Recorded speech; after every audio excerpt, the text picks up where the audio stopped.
കോട്ടയത്ത് പോലീസുകാരന് ദാരുണ അന്ത്യം. അക്രമിയെ പിടികൂടുന്നതിനിടെ പോലീസ് ഉദ്യോഗസ്ഥൻ ചവിട്ടേറ്റ് മരിച്ചു. കോട്ടയം വെസ്റ്റ് പോലീസ് സ്റ്റേഷനിലെ CPO ശ്യാമപ്രസാദാണ് മരിച്ചത്. ഏറ്റുമാനൂരിലെ തട്ടുകടയിൽ തർക്കം പരിഹരിക്കുന്നതിനിടെ പ്രതികൾ ആക്രമിക്കുകയായിരുന്നു.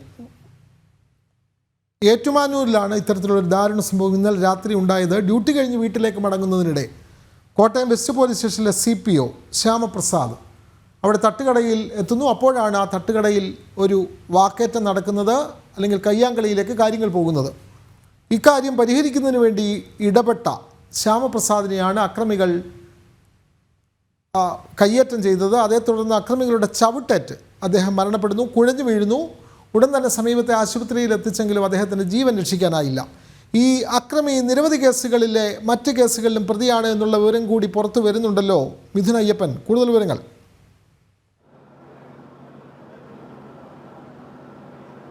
തീർച്ചയായിട്ടും ഈ പ്രതിയുമായി ബന്ധപ്പെട്ടുള്ള കൂടുതൽ വിവരങ്ങളാണ് ഇപ്പോൾ പുറത്തു വരുന്നത്. ഈ പ്രതി അത്തരത്തിലൊരു സംഘർഷം തട്ടുകടയിൽ ഉണ്ടാവാനുള്ള ഒരു സാഹചര്യം ഇത്തരത്തിൽ തട്ടുകടക്കാർ തമ്മിലുള്ള ഒരു തർക്കത്തിൽ കൊട്ടേഷൻ ഏറ്റെടുത്തുകൊണ്ടാണോ എന്നുള്ളൊരു സംശയമാണ് ഇപ്പോൾ പോലീസ് ഉന്നയിക്കുന്നത്. അതിൻ്റെ എല്ലാ സാധ്യതകളും പരിശോധിക്കുകയാണ്. കാരണം ഈ പ്രതിയായിട്ടുള്ള ജിബിൻ ഈ തട്ടുകടയിലെത്തി ഇവിടെ ഒരു കട മതി എന്ന് പറഞ്ഞുകൊണ്ട് പ്രശ്നമുണ്ടാക്കി എന്നുള്ളതാണ് അറിയാൻ കഴിഞ്ഞത്. ആ പ്രശ്നത്തിൽ നടക്കുന്നതിനിടെയാണ്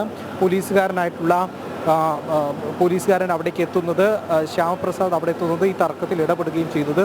അതുകൊണ്ട് തന്നെ ഒരു കൊട്ടേഷൻ്റെ ഭാഗമായാണോ ഈ പ്രതി തട്ടുകടയിലെത്തി അവിടെ തർക്കത്തിൽ ഏർപ്പെട്ടത് എന്നുള്ളൊരു സംശയമാണ് ഇപ്പോൾ പോലീസിനുള്ളത്. പോലീസ് വിശദമായി കാര്യം പരിശോധിക്കുകയാണ്. അതോടൊപ്പം തന്നെ ഈ പ്രതി 7 കേസുകളിൽ പ്രതിയാണ് എന്നാണ് മനസ്സിലാക്കാൻ സാധിക്കുന്നത്. ഗാന്ധിനഗർ അടക്കമുള്ള കേസുകളിൽ പോലീസ് സ്റ്റേഷനുകളിൽ ഈ പ്രതിക്കെതിരെ കേസുണ്ട് എന്നാണ് മനസ്സിലാക്കാൻ സാധിക്കുന്നത്. അപ്പോൾ ഇപ്പോഴും ലഹരിയുടേതായിട്ടുള്ളൊരു അവസ്ഥയിൽ തന്നെയാണ്, അല്ലെങ്കിൽ ആ ഒരു സാഹചര്യത്തിൽ തന്നെയാണ്, ആ അവസ്ഥയിൽ തന്നെയാണ് പ്രതി ഇപ്പോഴും കഴിയുന്നത്. അതൊന്ന് കെട്ടടങ്ങിയതിന് ശേഷം കൂടുതൽ വിശദമായിട്ടുള്ള ചോദ്യം ചെയ്യലിലേക്കും ഒപ്പം തന്നെ തെളിവെടുപ്പടക്കമുള്ള നടപടിയിലേക്കും പോകുമെന്നാണ് മനസ്സിലാക്കാൻ സാധിക്കുന്നത്. ഇപ്പോൾ പോലീസുകാരൻ്റെ മൃതദേഹം ഏറ്റുമാനൂരിലെ സ്വകാര്യ ആശുപത്രിയിലെ മോർച്ചറിയിൽ സൂക്ഷിച്ചിരിക്കുകയാണ്. ഇൻക്വസ്റ്റ് നടപടികൾ പുരോഗമിക്കുകയാണ്. അതിനുശേഷം പോസ്റ്റ്മോർട്ടം അടക്കമുള്ള നടപടിയിലേക്ക് കടക്കും. ഇന്ന് അർദ്ധരാത്രിയോടുകൂടിയാണ് ഇത്തരത്തിൽ ഒരു ദാരുണമായിട്ടുള്ളൊരു സംഭവം ഉണ്ടാകുന്നത്. തട്ടുകടയിൽ ഭക്ഷണം കഴിക്കാനെത്തിയ പോലീസുകാരൻ അവിടെ നടക്കുന്ന ഒരു തർക്കത്തിൽ ഇടപെടുകയും ആ തർക്കത്തിലേർപ്പെട്ടിരുന്ന ഒരു ക്രിമിനലിൻ്റെ ചവിട്ടേറ്റ് മരണപ്പെടുകയും ചെയ്തു. ഈ പോലീസിൻ്റെ പെട്രോൾ വാഹനം കണ്ട് രക്ഷപ്പെടാൻ ശ്രമിക്കുന്നതിനിടെ ഓടിച്ചിട്ടാണ് ഈ പ്രതിയെ പിടികൂടുന്നത്. പ്രതി ജിബിൻ ജോർജ് ഇപ്പോൾ ഏറ്റുമാനൂർ പോലീസിൻ്റെ കസ്റ്റഡിയിലാണ്. ഇപ്പോഴും ലഹരിയുടേതായിട്ടുള്ളൊരു ഹാങ് ഓവറിൽ തന്നെയാണ് ഈ പ്രതിയുള്ളത്.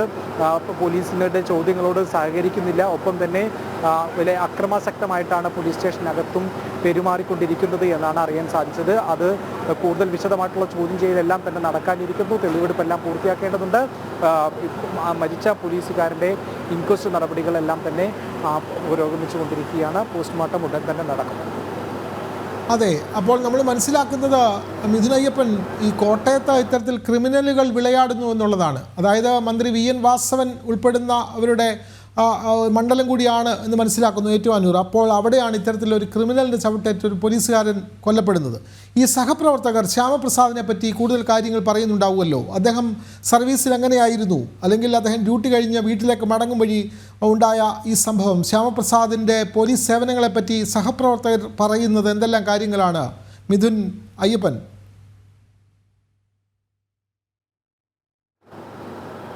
തീർച്ചയായിട്ടും ഉത്സാഹിയായിട്ടുള്ളൊരു പോലീസ് ഉദ്യോഗസ്ഥൻ തന്നെയാണ് അദ്ദേഹം എന്ന് തന്നെയാണ് മനസ്സിലാക്കാൻ സാധിക്കുന്നത്. മാഞ്ഞൂർ സ്വദേശിയാണ് അദ്ദേഹം. വെസ്റ്റ് പോലീസ് സ്റ്റേഷനിലാണ് ജോലി ചെയ്തിരുന്നത്. വലിയ കൃത്യനിർവഹണത്തിലെല്ലാം തന്നെ അസാമാന്യമായിട്ടുള്ള പ്രകടനം കാഴ്ചവെക്കുകയും തീർത്തും വളരെ ഉത്സാഹത്തോടു കൂടി തന്നെ ഇടപെടുകയും ചെയ്തിരുന്ന, കൃത്യനിർവഹണം നടത്തിയിരുന്ന ഒരു വ്യക്തിയായിരുന്നു. അതുകൊണ്ട് തന്നെയാണ് താൻ ഡ്യൂട്ടി ഇല്ലാത്ത ഒരു സമയത്ത് പോലും ഇത്തരത്തിൽ തട്ടുകടയിൽ താൻ ഭക്ഷണം കഴിക്കാൻ വന്ന തട്ടുകടയിൽ ഒരു പ്രശ്നം സംഭവിച്ചപ്പോൾ അതിൻ്റെ സ്റ്റേഷൻ പരിധിയോ അല്ലെങ്കിൽ മറ്റൊന്നും നോക്കാതെ തന്നെ അതിലേക്ക് ഇടപെടുകയും ചെയ്തത്. മാത്രമല്ല ഈ തട്ടുകടയിൽ നടത്തുന്ന ഈ പ്രതി നടത്തുന്ന അതിക്രമം മൊബൈൽ ഫോണിൽ ചിത്രീകരിക്കുകയും ചെയ്തിരുന്നു ഈ പോലീസുകാരൻ എന്നാണ് മനസ്സിലാക്കാൻ സാധിക്കുന്നത്. ഇത്തരത്തിൽ ഭാവിയിൽ മറ്റ് പ്രതിക്കെതിരെ ഉപയോഗിക്കുന്നതിന് വേണ്ടിയിട്ടുള്ള തെളിവ് ശേഖരണം അടക്കം അദ്ദേഹം അവിടെ നടത്തിയിരുന്നു എന്നുള്ളതാണ് ഇതിൽ നിന്ന് മനസ്സിലാക്കാൻ സാധിക്കുന്നത്. അത്തരത്തിൽ കൃത്യനിർവഹണത്തിൽ അസാമാന്യമായിട്ടുള്ള പാടവം ഉണ്ടായിരുന്ന ഒരു പോലീസ് ഉദ്യോഗസ്ഥൻ തന്നെയാണ് ശ്യാമപ്രസാദ്. ഈ അവസാന നിമിഷവും ഈ കൃത്യനിർവഹണത്തിൽ തന്നെയായിരുന്നു അദ്ദേഹം എന്നുള്ളത് എടുത്തു പറയാം. കാരണം തൻ്റെ ഡ്യൂട്ടി കഴിഞ്ഞ് പോകുന്നതിനിടയ്ക്ക് ഭക്ഷണം കഴിക്കാൻ വേണ്ടി തട്ടുകടയിൽ നിർത്തുന്നതിനിടയ്ക്കാണ് തട്ടുകടയിൽ ഭക്ഷണം കഴിക്കുന്നതിനിടയിലാണ് ഇത്തരത്തിലൊരു സംഭവം ഉണ്ടാകുന്നതും അതിൽ ഇടപെടുകയും ചെയ്യുന്നത് പോലീസുകാരനാണ്. മിഥുൻ അയ്യപ്പനാണ് വിവരങ്ങൾ നൽകിയത്. അദ്ദേഹം ഫോണിൽ ചിത്രീകരിച്ച ദൃശ്യങ്ങൾ ലഭിക്കുകയാണെങ്കിൽ അത് അക്രമിക്കെതിരെ കൂടുതൽ തെളിവുകൾ കൂടിയാകുമെന്നുള്ള കാര്യത്തിൽ സംശയമില്ല. അത്തരം കാര്യങ്ങളും പോലീസ് അന്വേഷിക്കുന്നുണ്ട് എന്ന് തന്നെയാണ് മനസ്സിലാക്കുന്നത്. വിവരങ്ങൾ നൽകുകയായിരുന്നു കോട്ടയത്ത് നിന്നും മിഥുൻ അയ്യപ്പൻ.